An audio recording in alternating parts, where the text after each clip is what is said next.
Kevin Clark had Joe Montana on his show Slow News Day. I think they keep Jimmy until you find somebody else. I don't think Trey's ready to play yet. Okay. As myself, and after talking to some of the players, it's one of those things that, if you can keep Jimmy healthy, he plays well enough to get you here. Well, I mean, he might see, he doesn't. You watch that documentary. Joe doesn't like getting rid of the incumbent. So, no, he might see some similarities. But here's what I will say. If you didn't know anything about anything and you just watched the Niners play this year, you'd go, so the guy that the coach doesn't want to play is the guy that's taken over? That's weird. Okay, last night I was, Peter Schrager is just Mr. McVay. Shanahan knows his shit. And we were talking about Patrick Mahomes. I told you this before we jumped on. And I was like, if you remember Mahomes' rookie year, the hype around that building, a lot of it was Veets through Peter Schrager, letting everyone know, like, get ready, guys. Get ready, guys. And they would do the occasional, like, Jay Glazer leak. Like, look at this throw. At first, they didn't leak, but it was like, guys, you can't keep saying you saw the sweetest play ever in practice. And then you would see him, like, behind the back, over his head, over, like, 3 defenders, touchdown in Thursday's practice. And be like, they got something here. And it was just build up, build up, build up. Then he played, and everyone was like, holy shit, they might be right. That has not really been the case with Trey, right? There hasn't been it happened a little at the end of the year when Fred Warner's like, he's really kind of coming into his own. But it also felt like, were they doing that? Were they playing Jimmy Johnson games to build him up for that start, remember? Because Jimmy was banged up, and it was was Kyle being like, hey, guys, we might need him. Let's build up that confidence. And, there's a chance they were doing that because I saw Debo – he maybe said on NFL Network, or he was doing, one of his 8 million interviews for the Super Bowl, where it's like, let's get to right guard, and Debo was like, listen, I will have Jimmy's back forever. What he went through with the thumb and the shoulder, he could not grip the ball. So there were probably moments where he started getting banged up, where Kyle just tells his leaders, like, hey, guys, I need you to build this guy up because at any moment, Jimmy could miss a couple weeks, right? And the Niners have high-level guys that can operate like coaches. I think it's fair to say that, and one thing I told Traeger, and we've talked about it before, is Kyle's consumed with one thing during the season, the opponent. He doesn't give a shit about hey, Trey, extra 20 minutes of practice, can we work on your releases? No. Him and McDaniel running back up, dial more plays, figure out how to fucking get yards against whoever the defense he's playing. There's a chance that Trey is not even remotely close to be a 17-game starter. People think I've been hard on him. What I've seen, again, not negative, he is very physically gifted.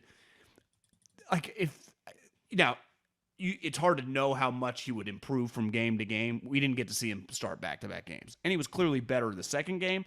Though, remember, that first half was a little iffy against the Texans. So it's just, he is a work in progress for a team that, you think Kyle Shanahan's like, yeah, we're just going to be a work in progress in 2022. Or you think he's thinking, I'm winning 12 fucking games this year. I don't want to win 10 and barely get in. I want to kick ass. Right. So I think Joe is, if Joe reaches out to you, he could become friends with every single guy on that team, right? If they're like, hey, Joe, you want to be text buddies? It's like, so he would get, and what do you think they would give him the average information, or they just give him all the sweet shit? So I think he's just being told, this guy just needs a lot of work because the Niners players are used to being a part of the highest, they're playing in playoff games. They're playing the best, they know what it looks like. I think it's okay to say that, Trey needs a lot of work. And anytime you get a guy that, quote unquote, needs a lot of work, it could be a really rough first year starting. You read these stories about it's so long ago, but Manning and some of these guys that it's difficult. Yeah, I think where it comes into play is at what cost are you willing to stunt his growth or delay his growth, and can he grow while not playing, right? So are you willing to delay his growth for Tom Brady? Yes. Are you willing to delay his growth for another year of Jimmy Garoppolo? Well, Kyle Shanahan might. I've come around to think, yes, Kyle Shanahan is just not, because he just did it this year. If you told me that Kyle Shanahan, if you told him this year, you have no clue what's going to happen after, it's going to be, you're going to learn with this guy, but you're going to go 8-9. He would not. He would say, well, then we have to find another quarterback. Not necessarily. I'm just saying, he would. If you told him, hey, if you start Trey every game this season, I'm the football god Nostradamus. You're going to go 8-9.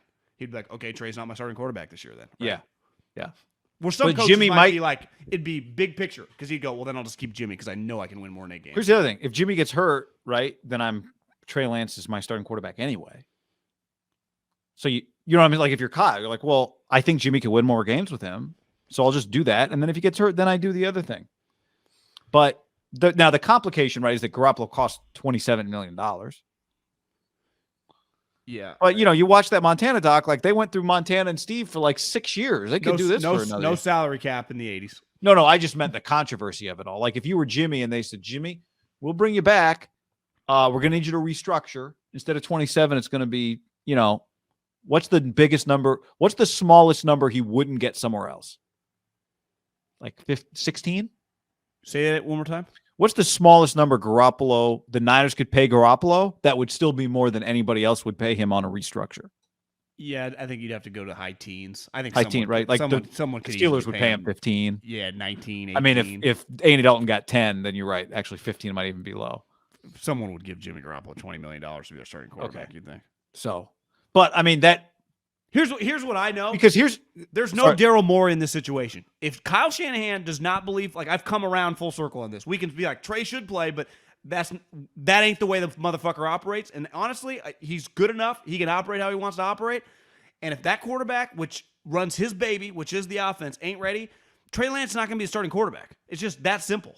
And Jimmy Garoppolo, they do have his rights, and he will roll it back because Jimmy proved this year he can handle it. Jimmy is talking in absolutes because in his mind he thinks he's gone, but it ain't Jed's not going to pull the trigger. Well, John Lynch doesn't have the juice. Remember what I told you from my research watching the Pro Bowl on TV1 with the volume on. Schefter said, I know people are just assuming it's a foregone conclusion that Jimmy Garoppolo is going to get traded, but I wouldn't go that far. And we both said the same thing, like, yeah, okay. But I think your assessment of Kyle and the way we've talked about Kyle is correct. Well, because Montana's given us true inside scoop. Here's the other thing. I think we sometimes, when we talk about Jimmy not winning a championship, look at Garoppolo in the exact opposite way that Shanahan does, which is we say, see, you've seen now twice you can't win a Super Bowl with Garoppolo. But Shanahan goes, no, I went to the Super Bowl with Garoppolo. And then I went to the NFC Championship game with Garoppolo, and let's flip a coin. We were good enough to win that game. We could have won that game. Right? Does he look at the plays that Garoppolo made that, the almost interception that probably could have been a pick six? Does he look at the interceptions that he threw in the weeks before? Or does he look at, I went to the NFC Championship with Jimmy Garoppolo in a sport where Sean McVay will tell you, and I'll tell you, we played 6 times. We didn't beat the shit out of the Rams 6 times in a row. We're just clearly better than them. Half those games were coin flips. We easily could have lost them in 3-3 against the Rams in the previous 6, right? So he knows that any quarterback, nobody guarantees you anything. But he knows that he can get to the NFC Championship game with Jimmy Garoppolo. Yeah, I think they just need to find a way to get Tom Brady on this team. But to me, that's the easiest move. You just get Tom Brady on the team. You get Tom Brady, he sits for another year, and you that's the game plan. I think that to me is your number one option if that's a possibility. I know. And Tom be like, shit, I'll play for $12 million. Well, we've seen Tom, unlike Peyton Manning. Well, I guess Peyton eventually did it. Tom has taken pay cuts to do what he wants. What if Tom was like, yeah, I'll play for like 6. Just go get a couple sweet players. I mean, what if you can come to Tom with a plan? Like, Tom, here's what we could do. You give Tom like options, like a car has like, okay, if you want it without the sunroof. All right, Tom, if you play for the veteran minimum, here's what we can get. You know the first thing that would happen if that happens? You would be driving down the freeway, and there would be a guy up on the billboard taking Kittle off the Zennies and throwing Tom Brady up on Zennies with the glasses.